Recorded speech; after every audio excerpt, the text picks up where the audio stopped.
안녕하세요. 악마의 주식입니다. 오늘은 저번 오프닝 방송 말미에 말씀드린 것처럼 앞으로 주식 투자를 해나가는 데 있어서 반드시 필요한 용어 몇 가지를 좀 설명을 드리고 넘어갈게요. 기업 분석을 할 때 저희들이 쓰는 지표들이 굉장히 많은데 그 중에 오늘은 EPS, ROE, PER, PBR, PSR, EV, 에비타 이렇게 6가지 정도에 대해서 설명을 좀 드리고 넘어가도록 할게요.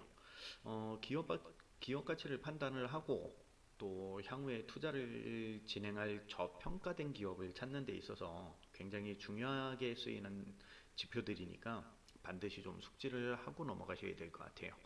자, 그러면 이제 본격적으로 설명을 좀 한번 드려보도록 할게요.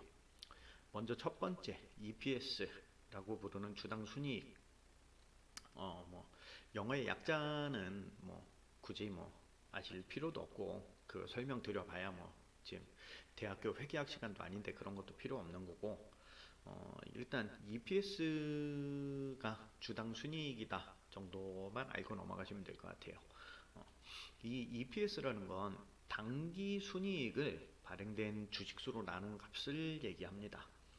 즉 발행 주식 한 주당 얼마의 이익을 나타내고 있는가를 나타내는 지표라고 보시면 되는데요.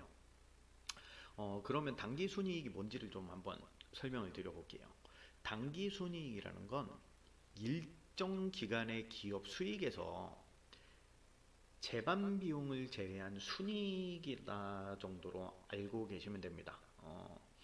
일정한 회계기간 동안에 발생한 기업 전체 수익에서 매출원가, 판매비, 관리비 뭐 이런 비용들을 차감한 금액인데 물론 여기에서 또 뭐 특별순이익이나 이런 것들도 제외를 해야 되고 법인세도 차감을 해야 되고 뭐 여러 가지 좀 더 복잡한 계산을 해야 되는데 뭐 그렇게 원론적인 것까지는 사실 뭐 아실 필요도 없고요.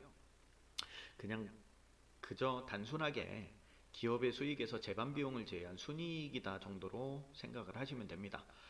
주당 순이익이라는 게 아무래도 이제 당기 순이익을 발행된 총 주식수로 나눈 거다 보니까 당기 순이익 규모가 늘어나면 당연히 주당 순이익은 높아질 거고 당기 순이익 규모가 줄어들면 주당 순이익은 낮아지겠죠.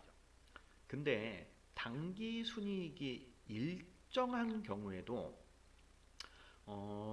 주식 소각이나 또는 뭐 주식 병합 등을 통해 가지고 발행 주식수가 줄어드는 감자가 행해지면 당연히 총 발행된 주식수가 적어지니까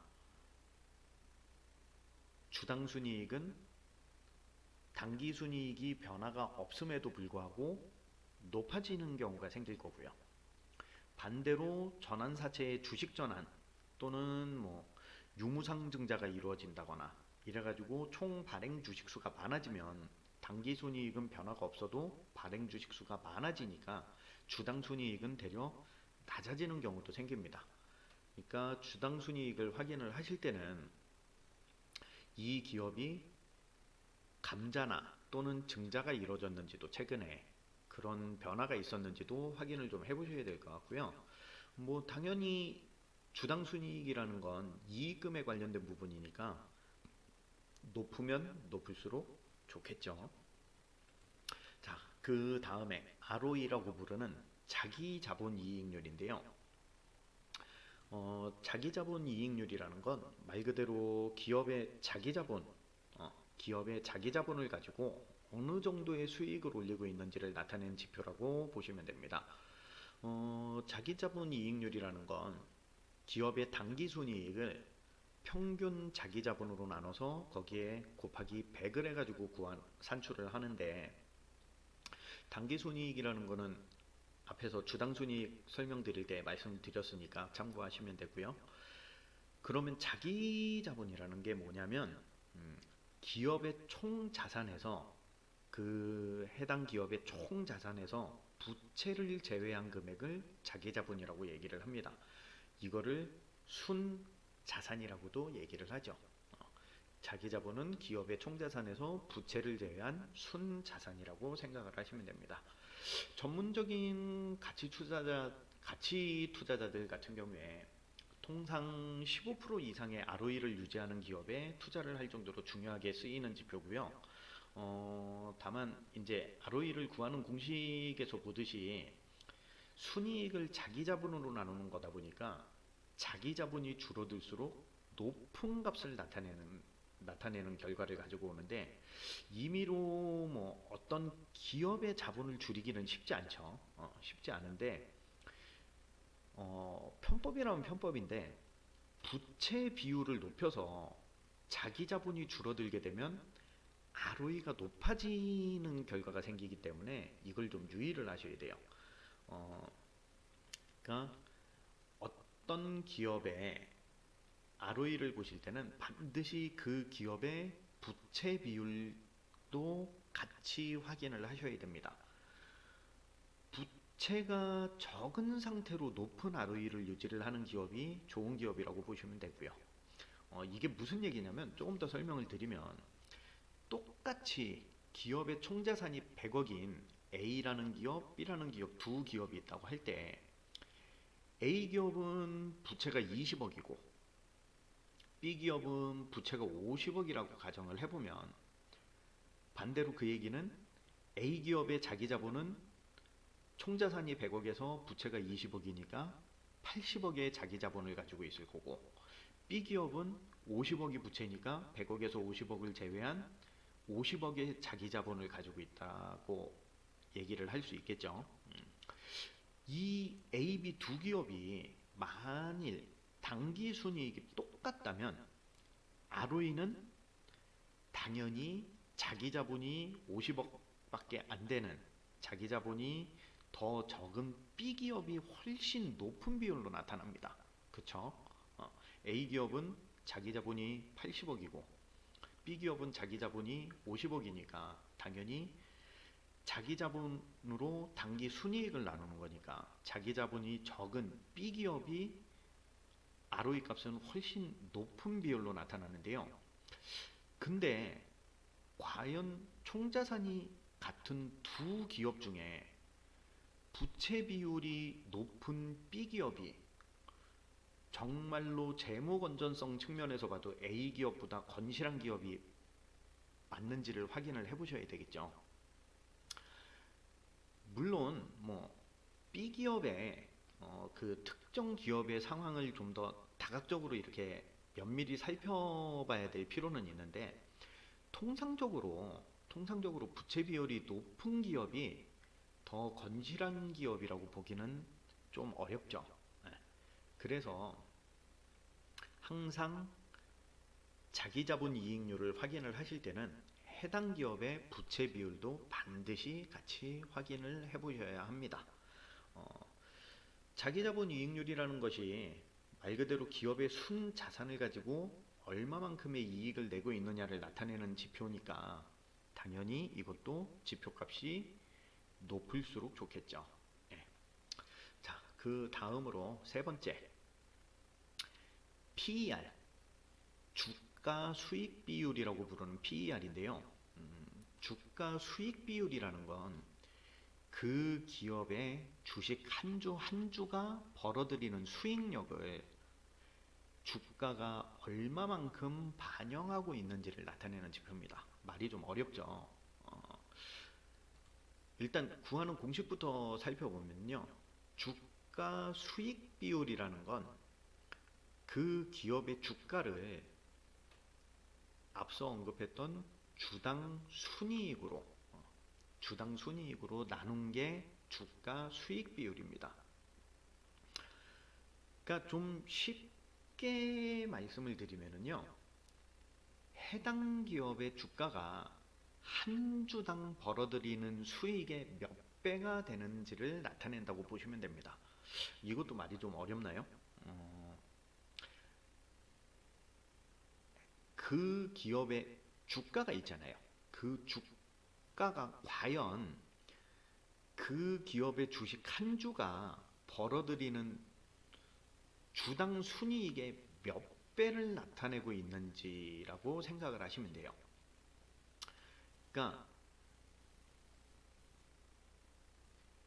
간단하게 설명을 드리면 주가가 100원인데 그 기업의 주당 순이익이 100원이에요. 그러면 1대 1의 비율을 가지고 있겠죠. 주가가 100원인데 그 주당 순이익이 100원이니까 동등한 가치를 가지고 있으니까 1의 비율을 갖지만, 예를 들어서 주가가 200원인데 주당 순이익이 100원이다. 그러면 2의 비율을 갖겠죠. 수익의 2배를 주가가 형성하고 있다고 보시면 됩니다. 그 얘기는 주가 수익 비율이 낮을수록 해당 기업의 주가는 저평가되어 있다고 보시면 된다는 얘기예요. 왜냐하면 주가 수준이 같은 두 기업이 있을 때 PER이 낮은 기업이 그만큼 주당 순이익이 높다라는 뜻이고, PER이 높은 기업은 주당 순이익이 그만큼 주가에 비해서 적다라는 뜻이기 때문에 그래요.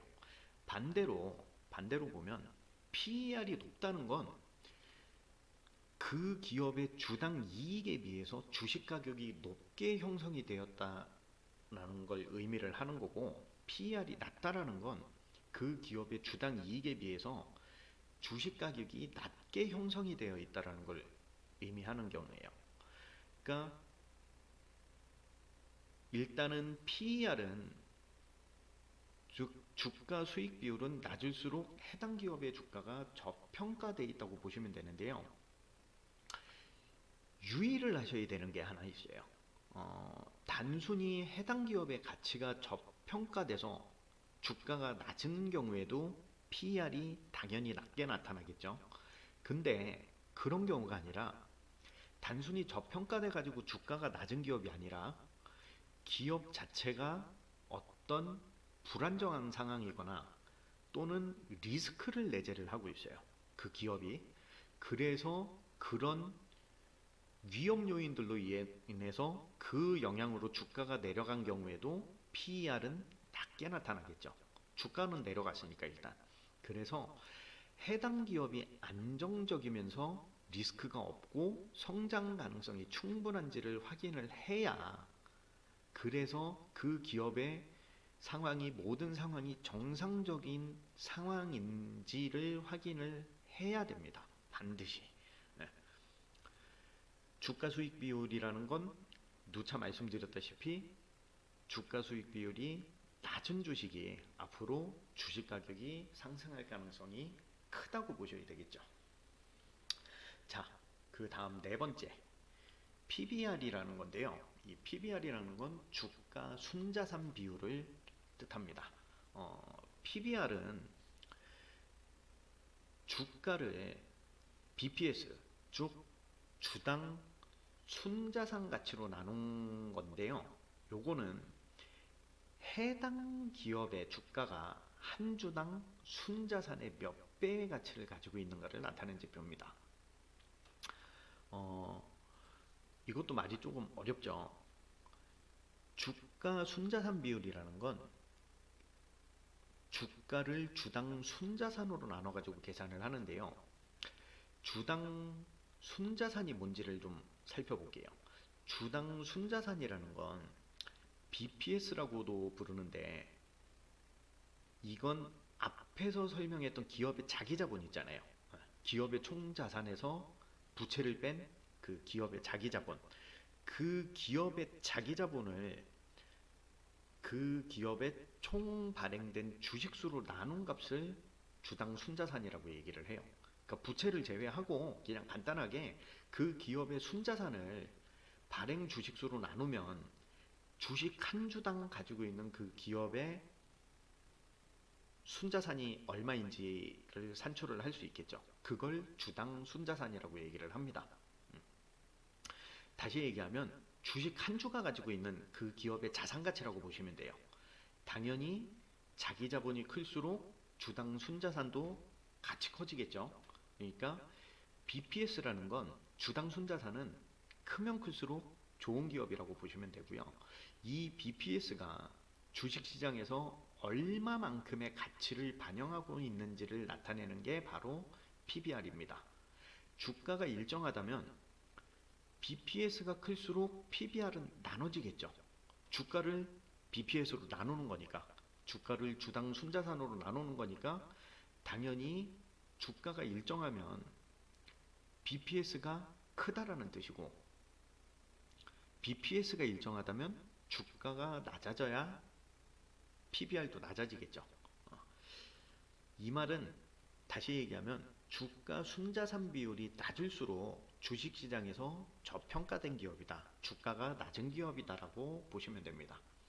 단 이 PBR도 앞에서 설명드렸던 PER하고 똑같이 주가가 내려갈수록 지표값이 내려가기 때문에 PER에서 말씀드렸던 유의점을 똑같이 상기를 하셔야 돼요. 기업이 단순히 저평가되어서 주가가 낮은 경우라도 PBR이 내려가겠지만,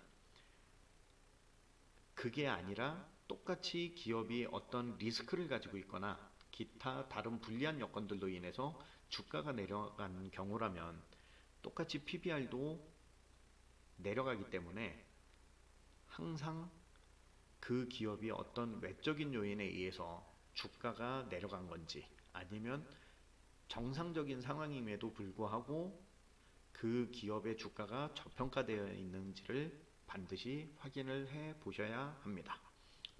PBR 역시 PER하고 마찬가지로 주가 순 자산 비율이 낮은 주식이 앞으로 주식 가격이 상승할 가능성이 크다고 보시면 되니까 당연히 지표값이 낮을수록 좋겠죠.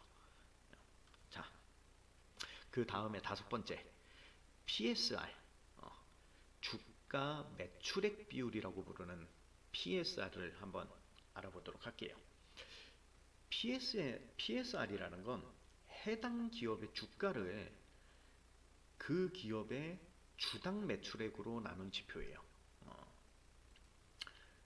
다시 얘기하면 주가 매출액 비율을 그 기업의 주가를 주당 매출액으로 나눠서 산출을 하는데요.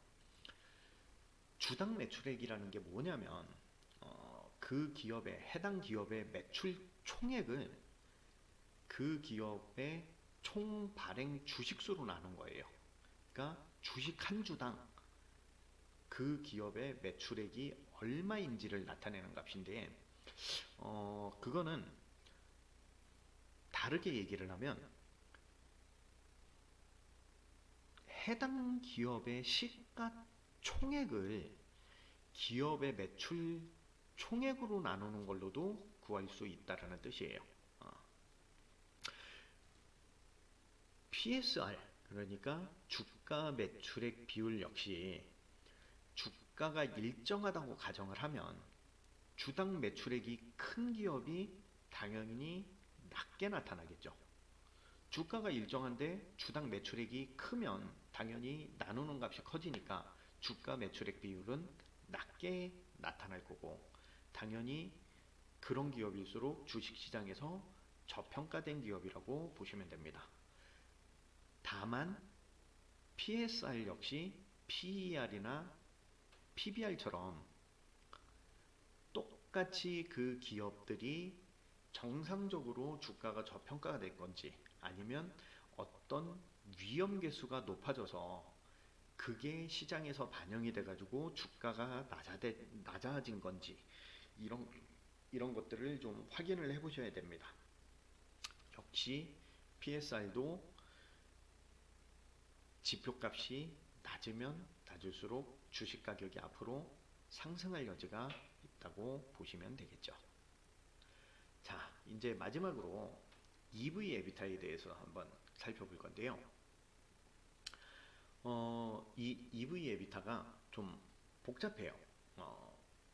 앞서 설명드린 5가지는 그 용어들을 전부 우리말로 이렇게 풀어서 설명을 드릴 수 있는 용어들이 있었는데, 우리말로 지정이 된 용어들이 있었는데, EV 에비타는 우리말로 지정된 용어가 없어요.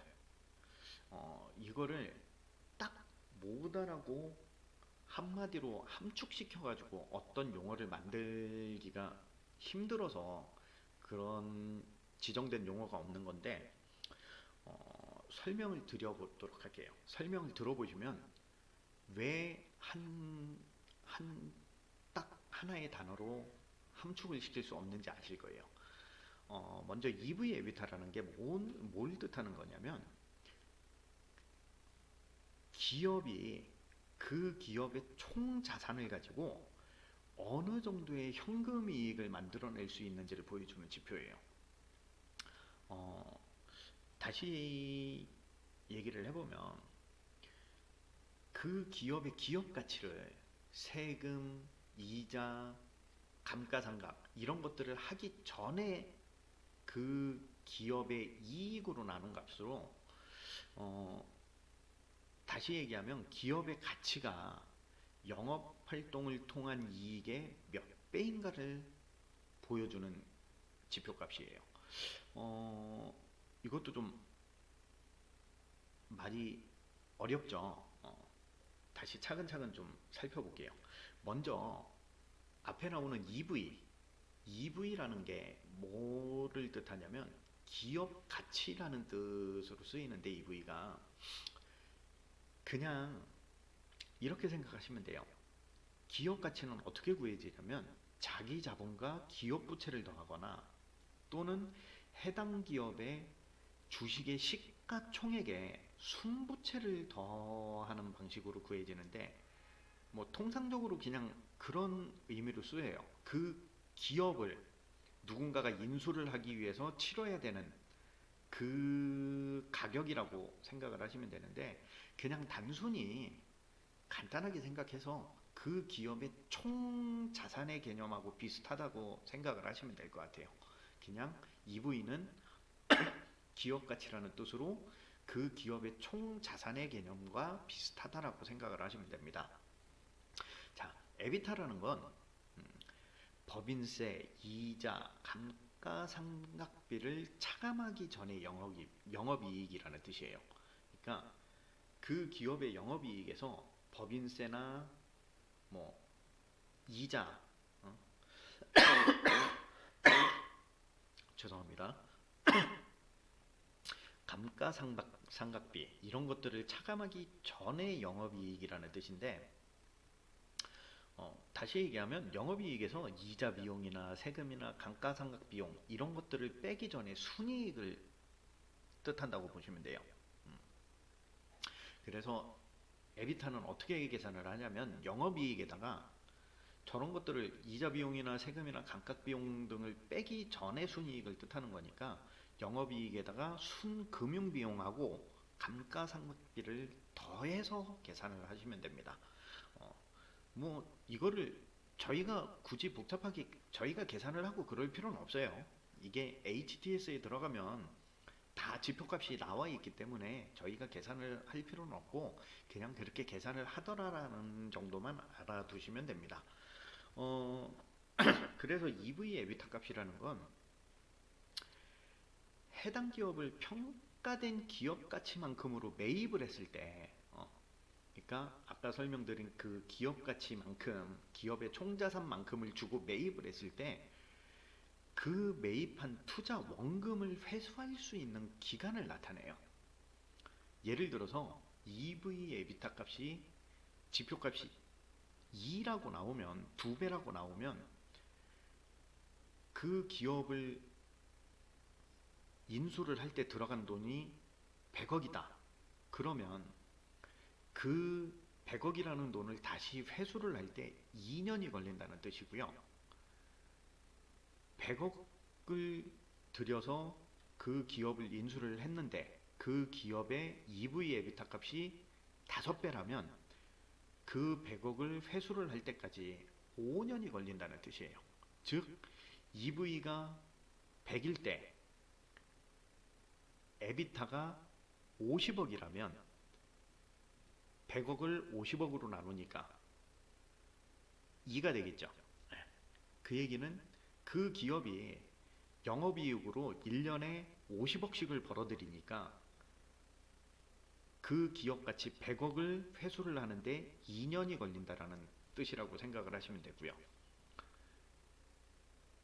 어떤 기업의 EV 값이 100억인데 그 기업의 EV 에비타 값이 5라는 뜻은 100억을 회수하는 데까지 5년이 걸린다라는 뜻이니까 그 기업의 에비타 값은 20억이다라고 거꾸로 생각을 해서 추산을 하실 수 있다라고 보시면 돼요. 아무래도 동일한 기업 가치를 가지고 있다라고 전제를 하면 그 기업을 인수하는 데 들어간 투자 원금을 회수하는 기간이 짧으면 짧을수록 그 해당 기업의 영업 현금 흐름이 원활하다는 뜻이겠죠. 돈을 많이 번다는 뜻이겠죠. 간단하게 얘기를 하면 영업이익이 높다라는 뜻이겠죠.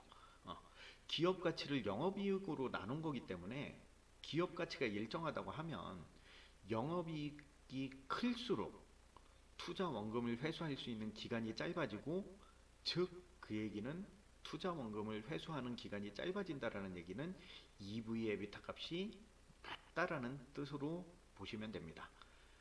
하지만 EV 에비타 값 역시 기업 가치를 산출을 할 때 시가총액을 반영을 하잖아요. 시가총액을 반영을 해가지고 기업 가치를 산출을 하기 때문에 해당 기업이 높은 위험계수로 인해서 주가가 떨어진 경우에는 시가총액도 줄어들겠죠. 당연히 시가총액이 줄어들면 그 기업의 기업 가치가 내려가기 때문에 EV 에비타 값도 떨어지겠죠.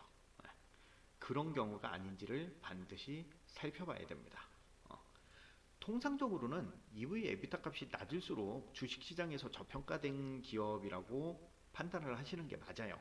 근데 그 방금 말씀을 드렸듯이 그 기업이 어떤 높은 위험계수로 인해서 주가가 떨어진 경우에는 기업 가치 자체가 내려가기 때문에 EV 에비타 값도 같이 내려갈 수 있다는 거 반드시 유념을 하셔야 되고요. 일반적으로 정상적인 기업이라면 이 또한 지표값이 낮을수록 EV 에비타 값이 낮을수록 유리하다라고 보시면 됩니다. 자, 오늘은 이것으로 방송을 좀 마치도록 할게요. 용어 같은 거를 한꺼번에 많이 설명을 드리면 되려 머릿속에 들어오는 속도도 느리고 이해가 잘 안 돼요. 그러니까 그냥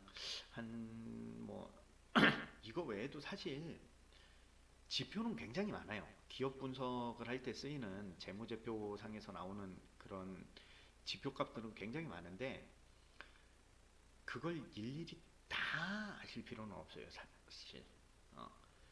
물론 오늘 설명드린 이 6가지는 가장 기본이 되는 것들이기 때문에 이미 알고 계시는 분들도 계실 거고, 물론 처음 들어보시는 내용인 경우도 있으실 거예요.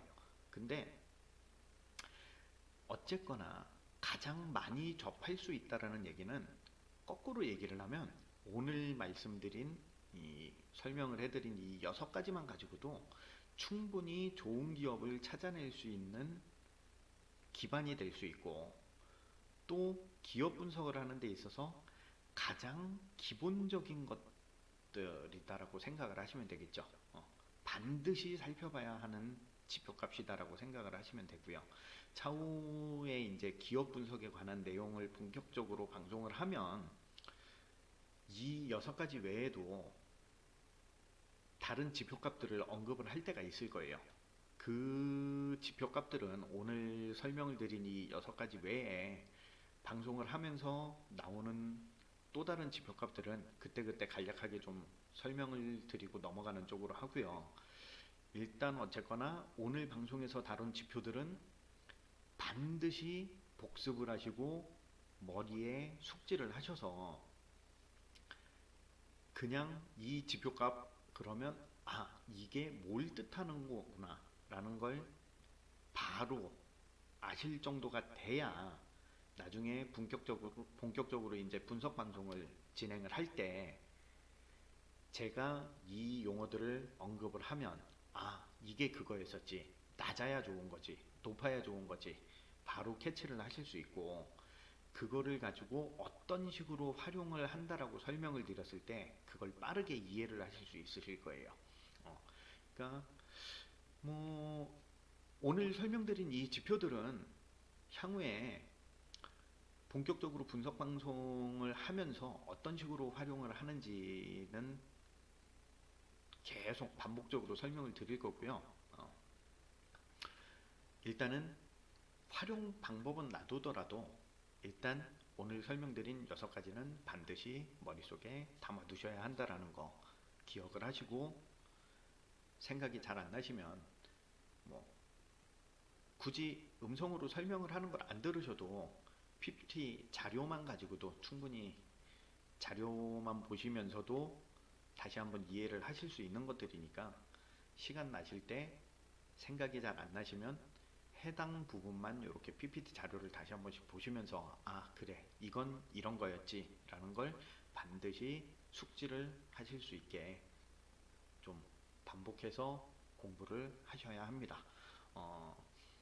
다음 방송에서는 이제 오늘은 용어에 대해서 설명을 드렸으니까 다음 방송에서는 차트에 관련된 좀 기본적인 것들 뭐 봉차트나 뭐 이동평균선이나 이런 것들에 대해서 좀 기본적인 내용들을 가지고 다시 찾아뵙도록 하고요. 오늘은 여기까지 하도록 하겠습니다. 좋아요, 구독 저한테 큰 힘이 됩니다. 오늘 방송은 여기까지 하도록 하겠습니다. 감사합니다.